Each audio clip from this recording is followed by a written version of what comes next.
Boa noite, queridos amigos, queridas irmãs e irmãos no Ideal Espírita. Aqui nos encontramos reunidos no Grupo Espírita Mensageiro da Paz para levar até vocês, internautas, a mensagem, o Evangelho desta noite. E para nós iniciarmos com o livro Fonte Viva, pelo Espírito de Emmanuel, através de Francisco Cândido Xavier, com o tema Administração. Dá conta de tua administração. Jesus, capítulo 16, versículo 2. Está em Lucas. Na essência, cada homem é servidor pelo trabalho que realiza na obra do Supremo Pai. E, simultaneamente, é administrador, por enquanto cada criatura humana detém possibilidades enormes no plano em que moreja. Mordomo do mundo não é somente aquele que encanece os cabelos à frente dos interesses coletivos, nas empresas públicas ou particulares, combatendo tricas mil a fim de cumprir a missão que se dedica. Cada inteligência da terra dará conta dos teus recursos que lhe foram confiados. A fortuna e a autoridade não são valores únicos de que devemos dar conta hoje e amanhã. O corpo é um templo sagrado. A saúde física é um tesouro. A oportunidade de trabalhar é uma bênção. A possibilidade de servir é um obséquio divino. O ensejo de aprender é uma porta libertadora. O tempo é o patrimônio inestimável. O lar é uma dádiva do céu. O amigo é um benfeitor. A experiência benéfica é uma grande conquista. A ocasião de viver em harmonia com o Senhor de recursos ou entendimento é valiosa. O chão para semear, a ignorância para ser instruída e a dor para ser consolada são apelos que o céu envia sem palavras ao mundo inteiro. Que fazes, portanto, dos talentos preciosos que repousam em teu coração, em tuas mãos e no teu caminho? Vela por sua própria tarefa no bem, diante do Eterno, porque chegará o momento em que o poder divino te pedirá: dá conta de tua administração. Voltemos os nossos pensamentos ao amigo celeste. Querido irmão, aqui nos encontramos reunidos, Senhor, em teu nome. Como tu disseste, que nem só do pão vive o homem, mas de toda palavra que sai da boca de Deus. E aqui estamos, presente nesta casa, no Grupo Espírita Mensageiro da Paz, juntamente com os internautas, para aprendermos mais um pouco o conhecimento que nos liberta. Assim, Senhor, te agradecemos por esta oportunidade. Que assim seja. Hoje, então, com a nossa irmã Gisele, do capítulo 7, Bem-aventurados os pobres de espírito, com o tema Orgulho e Humildade.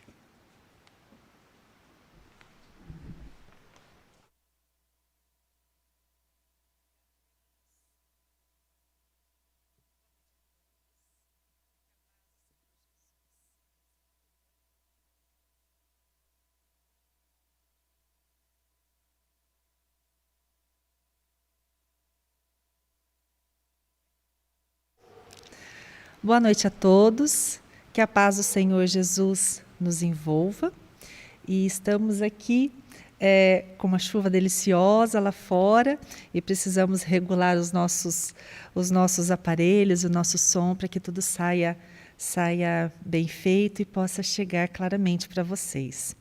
Então é com muita alegria que nós damos continuidade ao capítulo 7. Na realidade, hoje nós terminaremos esse capítulo. Bem-aventurados os pobres de espírito. Eu creio que eu esteja na doutrina há mais ou menos uns 15 anos.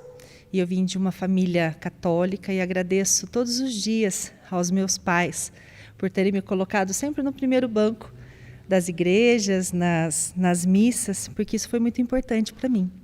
Então, quando eu adentrei o Espiritismo, foi como se eu sempre soubesse, pelo menos dos seus princípios básicos. Isso não me causou nenhuma estranheza, foi muito tranquilo para mim. E quais são esses princípios básicos da doutrina? Primeiro é a existência de Deus, esse Deus justo, bom, misericordioso, único. Pluralidade dos mundos habitados. Deus, em sua infinita grandiosidade, não faria todo esse universo apenas para nós. Temos muitos irmãos em evolução em outras casas, como Jesus nos disse. A imortalidade da alma, somos espíritos eternos, a comunicabilidade dos espíritos e as várias existências, ou seja, as reencarnações. A partir da concepção e da análise desses 5 princípios, nós vamos tendo outros. E juntando com a doutrina de Jesus, com o seu evangelho, nós vamos vendo que não existem injustiças da forma com que nós vemos. Nós somos herdeiros de nós mesmos, né? Todas as nossas ações, elas vão ter uma reação. E, na realidade, nós só apenas vamos colher aquilo que nós plantarmos. Outras concepções de que a fatalidade é que nós vamos progredir, né? Às vezes nós podemos vir para essa existência, para uma existência, e estacionar, mas nunca retrogradar. Nós estaremos sempre progredindo. E o que alguns desses conceitos, ou todos eles, faz da nossa vida? Faz com que nós percebamos o quê? Que somos espíritos eternos, obviamente, e que temos muito caminho para frente para nos melhorar. Se nós já estamos vindo de outras existências e nós não retrogradamos, podemos até estacionar, mas normalmente estamos evoluindo, essa é a nossa melhor existência. Eu nunca estive tão melhor como estou agora, vocês não estiveram melhor, os nossos amigos aqui não estiveram melhor, então essa é o melhor de nós, é nesse momento. Se esse é o melhor de nós, nessa existência, quantas coisas nós não gostaríamos de apagar? Se a gente tivesse uma borrachinha mágica, quantas coisas que saíram da nossa boca que a gente não queria ter dito, quantos atos que nós fizemos que nós não queríamos ter feito, quantas ofensas, quantos perdões que nós deixamos de dar, ou quantas desculpas nós deixamos de pedir. Isso nessa existência, que nós estamos melhores. E o que nós fizemos nas outras? Na última, na penúltima, e assim sucessivamente em nossas existências pretéritas. Talvez não daríamos conta dessas informações, porque veríamos quantas pessoas nós traímos, quantas pessoas nós enganamos. Se algum dia, algum de nós tivemos o dom da palavra, quantos nós enganamos? Quantas pessoas ouviram dos nossos lábios mentiras, enganações, e muitas vezes mentimos e enganamos em nome do Cristo. Talvez essa seja a existência em que nós mais estejamos próximos a Ele. E com certeza o é. Tentando identificar realmente esse Cristo de amor e não aquele que estava pregado na cruz. E pelo qual, com certeza, nós mentimos e enganamos em existências pretéritas. E talvez os nossos cúmplices, aquele que nos ajudaram a enganar ou que nós provocamos a sua queda moral, ainda estejam em busca de luz. Ainda estejam perdidos na ignorância. E ele pode estar ali fora, assaltando alguma casa, ou ele pode ainda pensar em matar alguém, e ele pode estar ligado a mim. Divaldo fala numa de suas palestras que o bater das asas de uma borboleta ressoa ao infinito, porque realmente estamos mergulhados nessa existência, nesse fluido de Deus. Então somos todos uns ligados aos outros.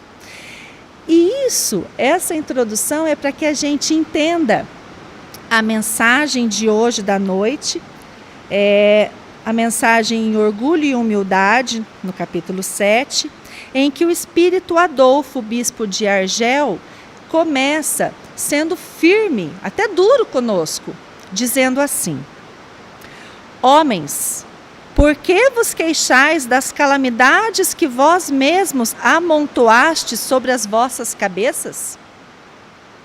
Desprezastes a santa e divina moral do Cristo. Não vos espanteis, pois, de que a taça da iniquidade haja transbordado de todos os lados.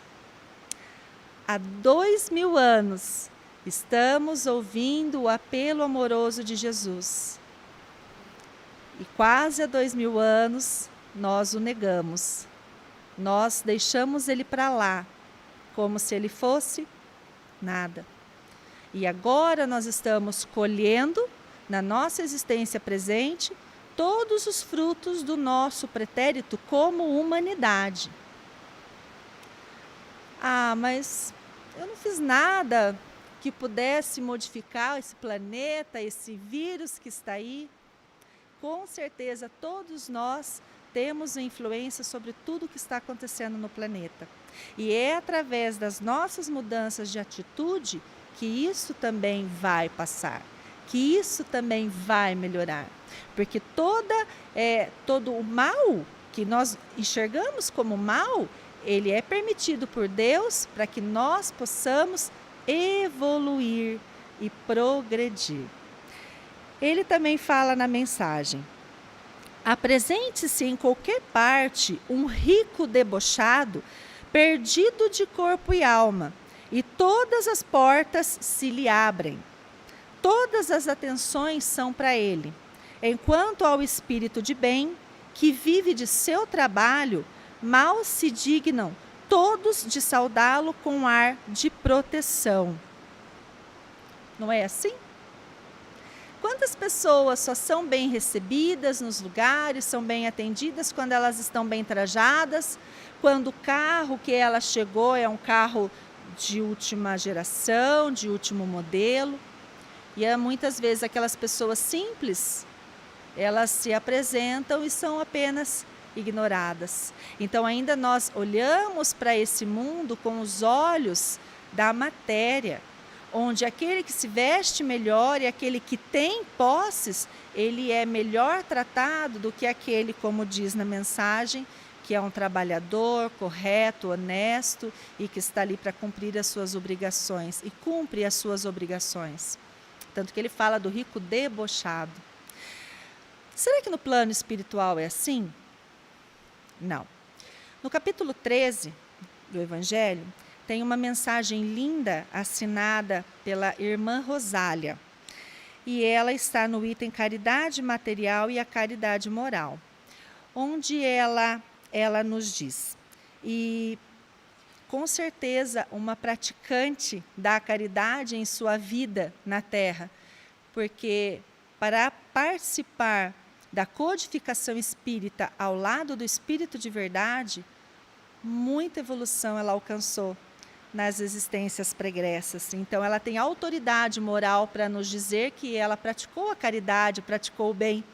E ela nos diz: encontrei aqui, no plano espiritual, um dos pobres da terra, a quem por felicidade eu pude auxiliar algumas vezes, e ao qual, ao meu turno, tenho agora de implorar auxílio. Então, esses nossos olhos que analisam apenas pela aparência externa, eles estão extremamente equivocados. E ele continua dizendo na mensagem que se ainda a gente olha a todos com esses olhos, se nós somos orgulhosos a ponto de querermos tudo para nós em detrimento dos nossos irmãos, isso é um sinal claro de decadência moral. E quando o orgulhoso chega ao extremo, tem-se um indício de queda próxima. E se nós observarmos na nossa história, quantos assim procederam? Quantos líderes que arrastaram multidões para os seus equívocos, para o seu orgulho, pensando apenas em si, nos seus idealismos, e fazendo os seus seguidores matar, humilhar, fazer atrocidades que ainda nós nem conseguimos imaginar. Quantos exemplos? Hitler, Mussolini, Saddam Hussein. Como essas pessoas partiram daqui? É isso que ele fala. Quando o orgulhoso chega ao extremo, tem-se o indício de queda próxima. E assim se procedeu com cada um deles. Mas, se Deus consente que eles subam, os orgulhosos, é para lhes dar tempo à reflexão e a que se emendem, diz o bispo Adolfo, sob os golpes de quando em quando lhes desfere no orgulho para os advertir. Então, o que ele está dizendo? Nessa progressão de poder em que eles começam a apresentar os seus orgulhos, eles recebem vários golpes. Mas, ao invés de acatarem aquilo e se redimirem, não. Todavia, em lugar de se humilharem, eles se revoltam. Então, cheia a medida, Deus os abate completamente, e tanto mais horrível lhes é a queda, quanto mais alto hajam subido. Às vezes nós pensamos, mas a pessoa faz tanto mal, ela é tão orgulhosa, tão egoísta, mas ela está sempre bem, a gente não vê ela passando por necessidade, por dificuldade. A justiça não nos pertence. E quem faz as cobranças da administração, como Carlinhos leu no início, é Deus. Tem uma palestra, Divaldo Franco nos conta que ele pôde visitar o campo de Auschwitz. A Alemanha mantém esses campos abertos à visitação, com alguns galpões, com os lugares de cremação dos corpos. Para quê? Para que essa história horrenda não seja esquecida. E está lá, nas portas, que isso tudo é permitido para que não se esqueça as atrocidades que foi cometido ali contra a humanidade. E ele nos conta que estava saindo num desses campos e chegou um ônibus escolar. E entre essas crianças, haviam crianças com defeitos físicos muito sérios, muito graves. E então, a sua mentora espiritual lhe diz, e aquilo lhe choca, né, pela presença daquelas crianças naquele campo. E a sua mentora lhe diz, algumas daquelas crianças, naqueles estados deficientes, estiveram aqui no passado cometendo as suas atrocidades. Então, é o que ele fala. Tanto mais horrível lhe é a queda, quanto mais alto acham subido. E quantos desses espíritos, esses ainda puderam voltar num corpo débil e estar ali presente num lugar onde eles fizeram tanta maldade, tantos crimes. E quantos desses que praticaram essas iniquidades que nem condições de renascer eles ainda têm. E ele diz também na mensagem que Deus ele é tão misericordioso, tão amoroso para conosco, que ele enviou os espíritos, né, como essa codificação maravilhosa dessa doutrina espírita, através da compilação por Allan Kardec, quantas mensagens de vários espíritos para nos abrir os olhos. E eles são unânimes em nos dizer que o que vale no plano espiritual, na nossa verdadeira vida, não são os bens que acumulamos aqui, porque será amado no outro plano aquele que aqui mais amou. será melhor recebido aquele que mais humilde foi. E aqueles que tenham abusado do seu poder serão servos daqueles que lhes serviram. Se nós pensarmos na nossa história, esses líderes, o que eles têm em comum, além da maldade? A extrema inteligência. E a inteligência é um do outro assunto que nós vamos tratar nessa noite. O que é inteligência? É a nossa capacidade de pensar continuamente, de raciocinar, encontrar saídas para os nossos problemas, driblar situações difíceis. E é um atributo do espírito. De acordo com o Livro dos Espíritos, na questão 23, Kardec pergunta: o que é o espírito? E eles respondem: o princípio inteligente do universo. Então, na questão 24, é o espírito sinônimo de inteligência? A inteligência é um atributo essencial do espírito. Uma e outro, porém, se confundem num princípio comum, de sorte que, para vós, são a mesma coisa. Então, ainda quando nós falamos em espírito e inteligência, nós, praticamente ainda com a nossa pequenez, nossa pequenina informação, ainda nós confundimos a inteligência com o espírito. Mas, que pelo que ele diz, ainda pelo nosso conceito, não estaria errado. Mas a inteligência, assim como as outras virtudes, outros atributos que Deus nos permitiu ter em germes, elas são desenvolvidas. Elas vão também evoluindo de acordo com as nossas existências, de acordo com a nossas vivências. Então, a nossa inteligência, ela vai se melhorando, ela vai aumentando a cada encarnação. No livro O Tempo de Deus, psicografia de Raul Teixeira, pelo Espírito Camilo, num capítulo chamado Valorização da Inteligência, ele diz: a inteligência é algo fenomenal, porque ela tanto pode servir para a vida, como ela pode servir para a morte. E ele cita alguns exemplos. Ele diz que o uso da eletricidade foi usado para inventar as lâmpadas. O desenvolvimento da neuromicrocirurgia foi feito para salvar vidas daqueles serizinhos que ainda se encontram no útero de suas mães. Isso é fabuloso. Antes de nascer, a criança já pode ser tratada no útero da sua mãe. O uso da morfina foi usado como abençoado anestésico. Quantas pessoas que têm doenças que lhes causam dores terríveis não conseguiriam continuar a sua existência se não fosse por essa droga que lhes alivia? E o uso da energia do átomo para tratamento de graves tumores. Mas, por outro lado, também a inteligência usou dessa eletricidade para construir cadeiras elétricas, que levaram e levam quantos à morte. Do uso da cirurgia também para alimentar o tráfico de órgãos, o tráfico clandestino de órgãos. Também são cirurgiões exímios que usam isso, alimentando o roubo de pessoas, de criança, pessoas que vendem os seus órgãos por necessidade. O uso da morfina como droga perigosa e o uso do átomo para a construção da bomba atômica. E a inteligência, tão necessária para o nosso progresso, ela é considerada uma missão.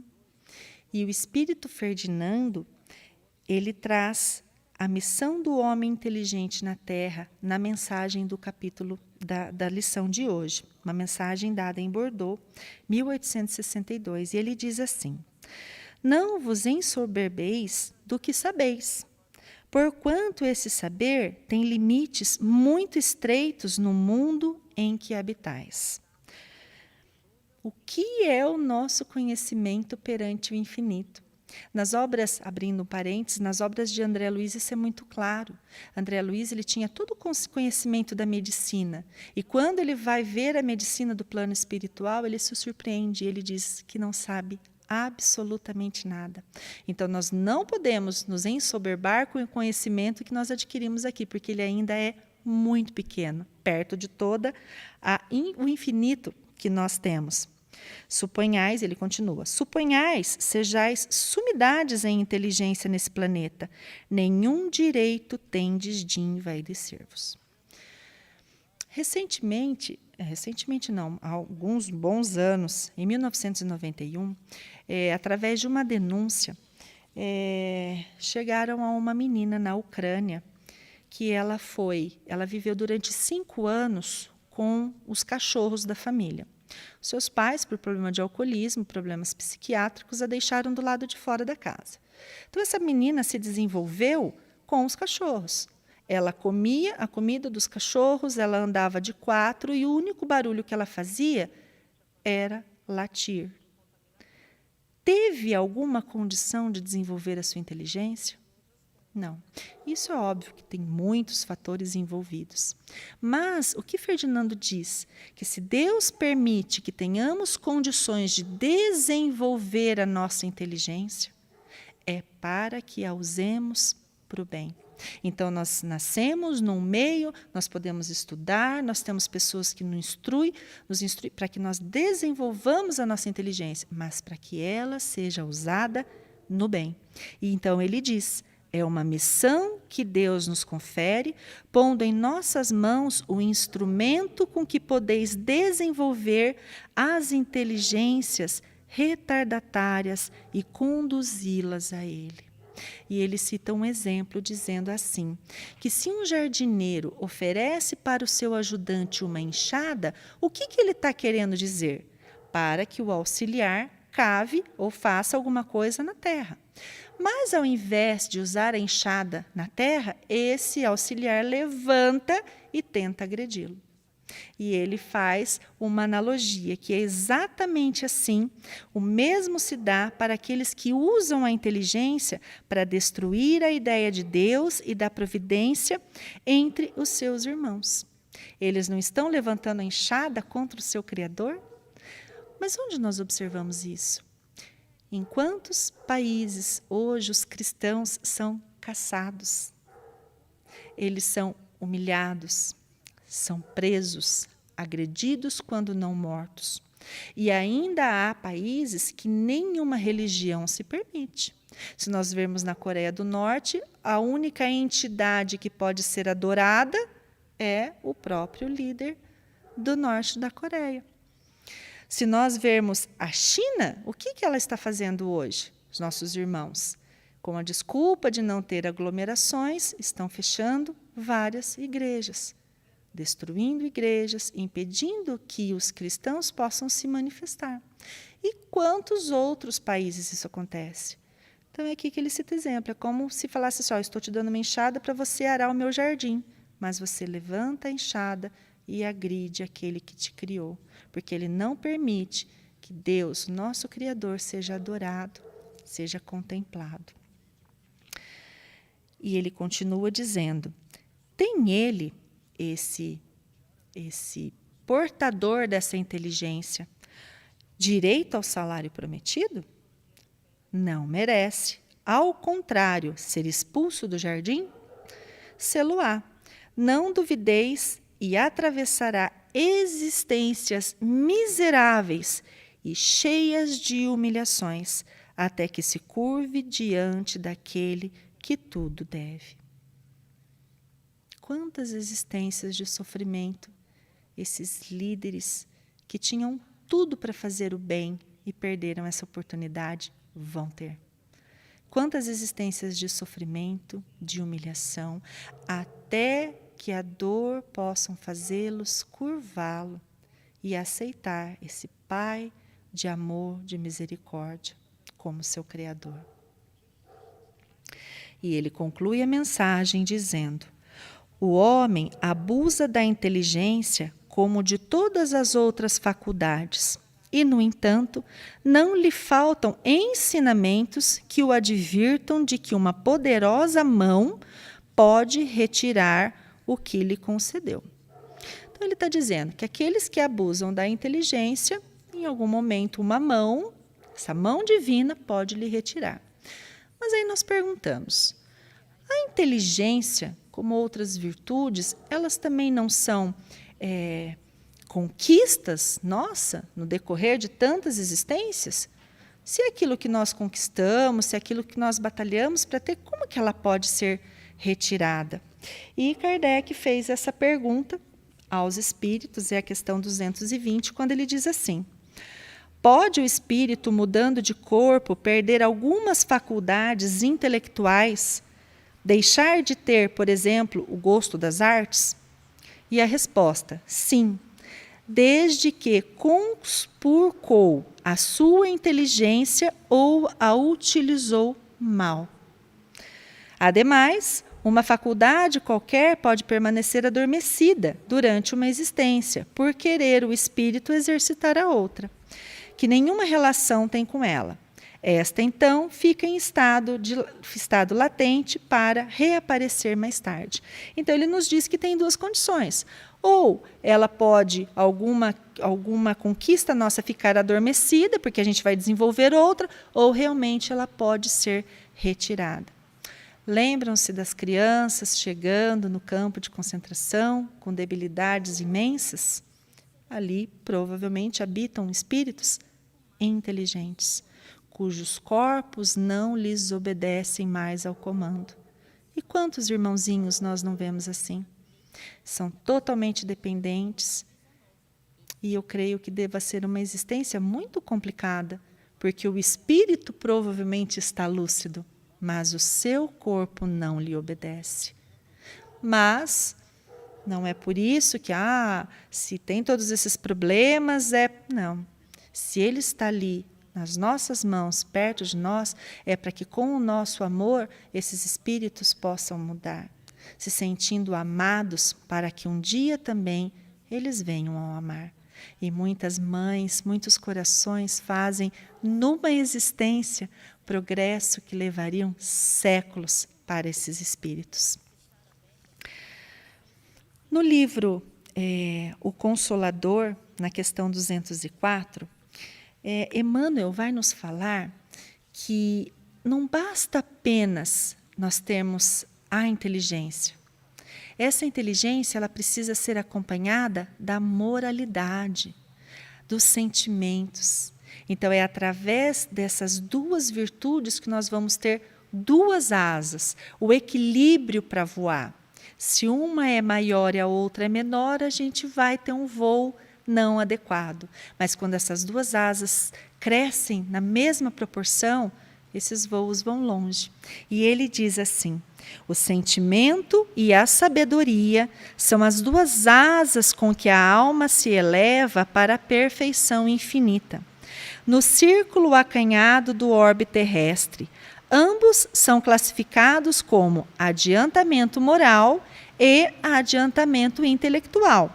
Mas, como estamos examinando os valores propriamente do mundo em particular, devemos reconhecer que ambos são imprescindíveis ao progresso. Sendo justo, porém, considerar a superioridade do primeiro sobre o segundo, ou seja, a moralidade sobre a inteligência. Porquanto a parte intelectual sem a moral pode oferecer numerosas perspectivas de queda na repetição das experiências, enquanto que o avanço moral jamais será excessivo, representando o núcleo mais importante das energias evolutivas. Lembram-se dos nossos líderes do passado, da nossa história, que estudamos nos bancos de história? Imaginem eles dotados de tanta inteligência, com a mesma moralidade. Que líderes maravilhosos teriam sido, que progresso enorme teríamos tido. E como nos diz a mensagem, Deus permite que eles vão se acendendo para em algum ponto eles possam cair em si e retomar o seu caminho no caminho reto, no caminho do bem. mas, infelizmente, muitas vezes isso não acontece.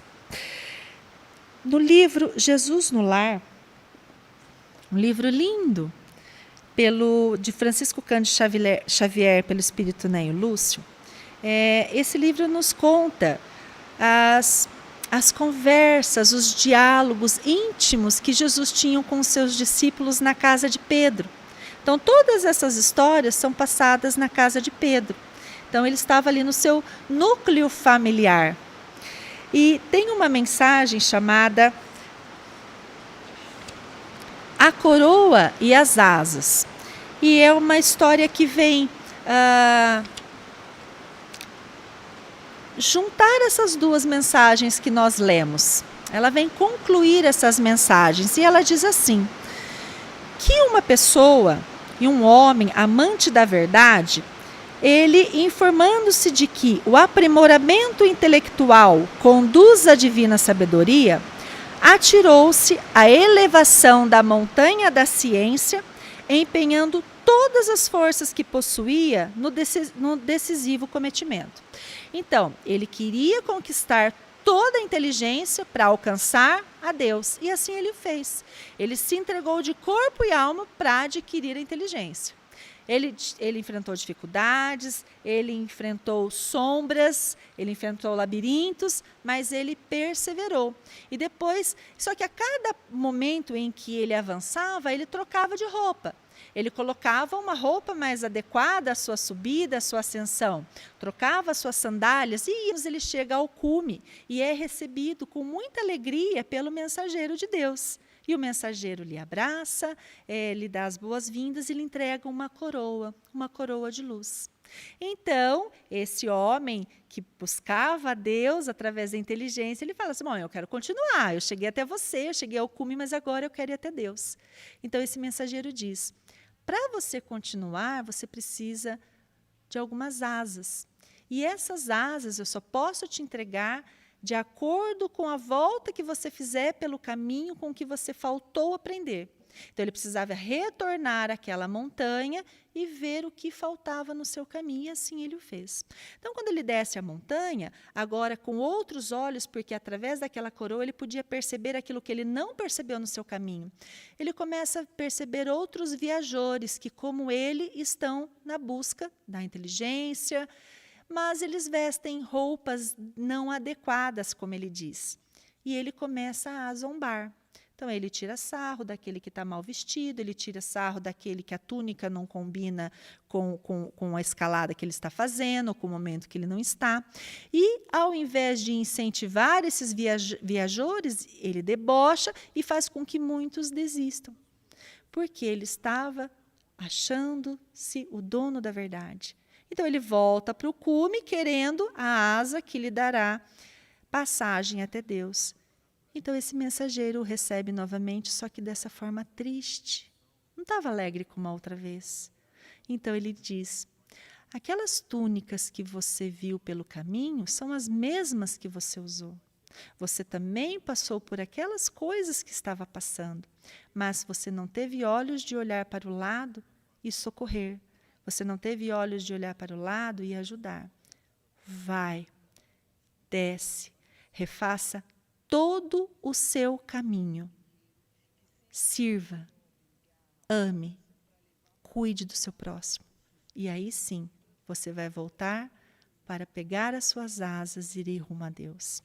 Então, Jesus termina essa história dizendo, há muitas almas na terra ostentando a luminosa coroa da ciência, mas de coração adormecido na impiedade, salientando-se no sarcasmo pueril e na censura indébita. Envenenadas pela incompreensão, exigentes e cruéis, fulminam os companheiros mais fracos no entendimento ou na cultura, ao invés de estender-lhes as mãos fraternais, reconhecendo que também já foram assim, tateantes e imperfeitos. Enquanto, porém, não se decidirem a ajudar o irmão menos esclarecido e menos afortunado, acolhendo-o no próprio espírito, com sinceridade e devotamento, não receberão as asas com que lhes será lícito partir na direção do céu. Da mesma forma que olhamos para trás e vemos tantas almas severas, orgulhosas, que usaram da sua inteligência para o mal, vemos também muitos companheiros que, inteligentíssimos, usaram a sua inteligência a favor da humanidade. Nós vemos um exemplo muito próximo a nós, Santos Dumont. Enquanto Santos Dumont poderia ficar milionário com as suas invenções, porque além do avião que lhe é atribuído, ele também inventou o relógio de pulso, o chuveiro com água quente, ele que elaborou. Ele poderia ter patenteado as suas invenções. E, ao invés disso, o que ele fazia? Publicava-as no jornal, porque ele queria que toda a humanidade pudesse se beneficiar das suas aquisições. O mundo inteiro está em busca de uma vacina para a doença do momento, para que esse vírus ele possa não fazer mais mal. E, infelizmente, o primeiro que descobrir é o primeiro que mais vai lucrar. Enquanto os governos deveriam se unir, juntar esforços para conseguir uma vacina eficiente e aplicar em toda a sua população, infelizmente, talvez isso não aconteça. Porque aquele que descobrir, com certeza vai fazer a sua patente e impedir que outros possam reproduzi-la. Então, toda vacina que será comercializada no mundo inteiro, esse laboratório receberá. Mas terá um dia, porque outras epidemias virão, outras flagelos virão. E que o homem esteja melhor. Quem sabe a gente não veja isso nos nossos próximos capítulos, que algum cientista algum laboratório possa realmente disponibilizar essa cura para a humanidade, a cura para quantas doenças. Existem remédios que ajudam irmãos que têm um câncer que custam R$30 mil ou mais. Isso é um crime. Essas pessoas deveriam receber esses medicamentos de graça. Mas chegaremos lá. O dia em que as nossas asas do amor e da inteligência estiverem exatamente do mesmo tamanho. Então, que possamos usar a nossa inteligência, sim, a nosso favor, mas em pensamento da nossa coletividade, dos nossos familiares, dos nossos amigos e da nossa comunidade. Que Jesus nos abençoe e nos proteja e nos envolva com seu amor. Obrigada.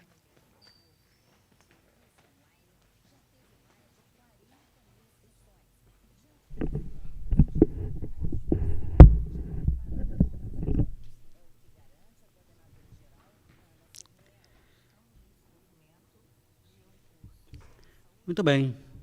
Agradecemos a nossa querida irmã Gisele pela explanação, ao nosso irmão Fernando por estar sempre colaborando, podendo desta forma divulgar a doutrina espírita através da internet, que também faz aos nossos corações.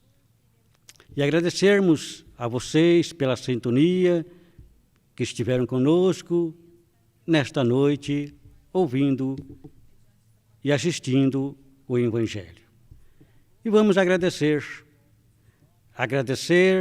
a Deus, nosso Pai, Criador, pela vida.